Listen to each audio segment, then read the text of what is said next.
by you. I'll be your everything, your blue sky. I go to war, fight. Damn right. All right, here we go. Welcome back to the Professional Stepdad Show. I'm your host, Franco Zavala. Thank you very much for being with me today. Today is Wednesday, the 28th of December, almost the end of the year. And really excited to do my day away with my wife, where we do our goal planning and goal setting for each other and for our family for the next year. It's a lot of fun. I highly recommend it for each and every one of you stepdads who are wanting to build a deeper connection and really strengthen that teamwork with you and your partner. So today's episode, I had an idea of what I wanted the episode to be about, but then my wife asked me if I had ever talked about the loss or losing a bio dad, and kind of my situation. And you know, I think I've touched on it a couple times, but I don't think I've actually sat and talked about it. Talked about how I made not only my way through the trials and tribulations of being in a blended family where they lose dad and he's no longer in the picture, but the not judgment, it's not always judgment. It's more like fear, because you're the new guy and no one can really trust you. And bio dad was a great guy, and he just happened to pass away. So you're constantly being compared to who he was and how he handled things. So I figured I'd share that with you guys today, and I figured I'd talk about dealing and navigating your way through the loss of a bio parent. So in our family, when I reconnected with my wife, her husband was still alive at this time. We had just reconnected because our 20th year reunion was coming up, and I hadn't talked to her in quite some time, mainly because I was off in the military. And he had a successful business. He's a dentist, and they had just had their son, Christopher. And Christopher was about 5.5 months old when Chris is his name. When Chris passed away from a sudden heart attack in his office. And, it happened on, I think it was a Tuesday or a Wednesday. Very random, very sudden, very out of nowhere.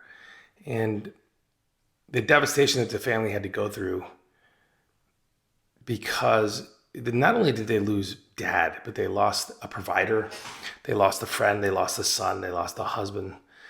And it wasn't like he was a bad bio parent. It wasn't like he was abusive or like he was neglecting the children. I mean, he was a great guy. So in steps me. And when I say being compared to Chris, being compared to bio dad, it was something that I really had to kind of deal with in the beginning. And it wasn't like I did take it personal, but I shouldn't have taken it personal, because it had nothing to do with who I was as a man. It had everything to do with trust, right? So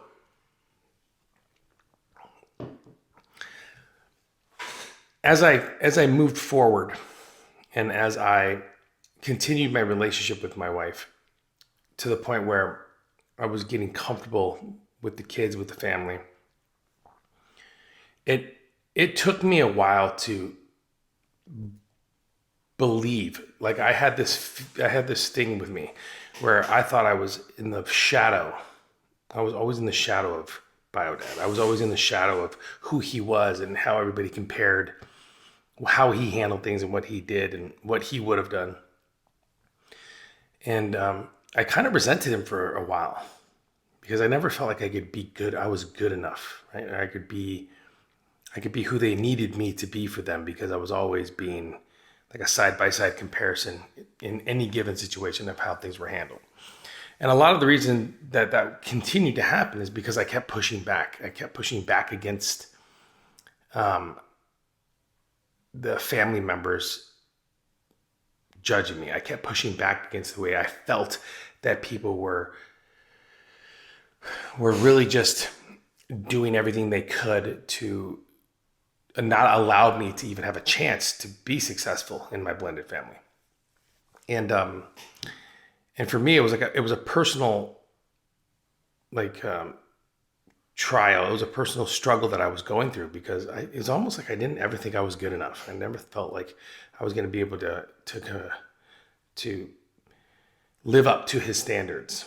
And then I had one of those aha moments where I realized that mom, our relationship, the kids, our relationship, everything was going to be built over time and everything was going to be built on top of trust. And in order for me to get to a point where I didn't feel for myself and for them, if they felt like this, where they didn't feel like they needed to compare me or they needed to say, well, my dad would have done this or, Chris would have done that. I had to start accepting things for what it was. And so I leaned into it and I went into a place of total acceptance.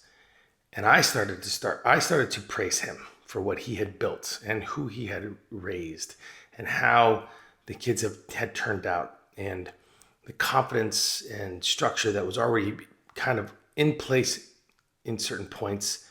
I went heavy on highlighting the things that he did great. I made it a point to talk about him as much as I could. I made it a point to make sure the kids remember who he was and what he stood for. Look at pictures, watch videos.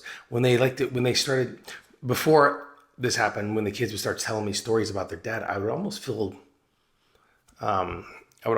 like I didn't give a shit. Like I didn't want to hear this. Like I could care less about how your dad handled it. This is how I'm handling it now. Like that's kind of how I was. And again, when I kind of leaned into it, and when I went with the flow of the water, and I allowed them to speak, and I allowed them to talk, and I allowed everyone to express their feelings about how their dad was and who he was and how he handled things. Then I agreed and I thought, oh, that's a great idea. Oh, he did that. That's awesome. He took you there. That's great. It showed them that I wasn't resentful and I wasn't jealous of who he was. I wanted to praise it from there on out. I wanted to highlight it from there on out. I'm not him, nor will I ever be him. We are two separate people in two different moments of time in our life. And it is my responsibility to remain strong and remain true to who I am.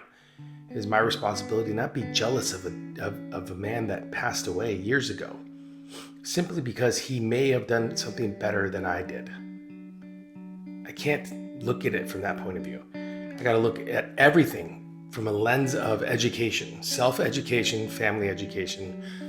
Asking questions is a great start. The more I got to know about Chris and the more I asked questions, the more I was able to approach the children with stories or with certain things that their dad did that allowed them to kind of bring down the walls a little bit so they would then communicate with me.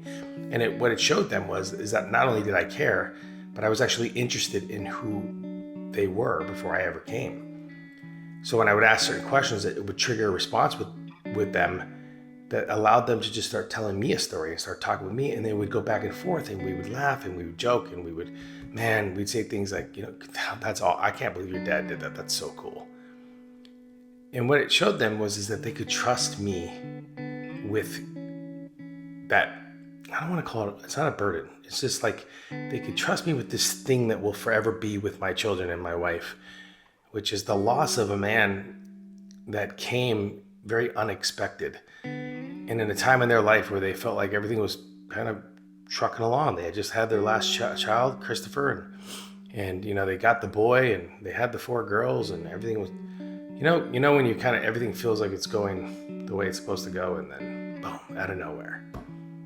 So the advice that I wanted to kind of share with all the stepdads who find themselves in a similar situation like mine, where you're dealing with the loss of a bio parent. This is not just for the stepdads, stepmoms as well. When you're dealing with the loss of a bio parent,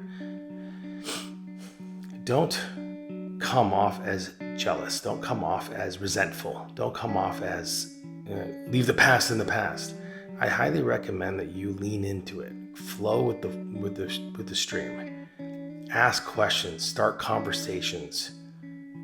Be open to everything that comes with the past, because it will help you grow in right now in the present. So then when you move into the future, you're that much stronger.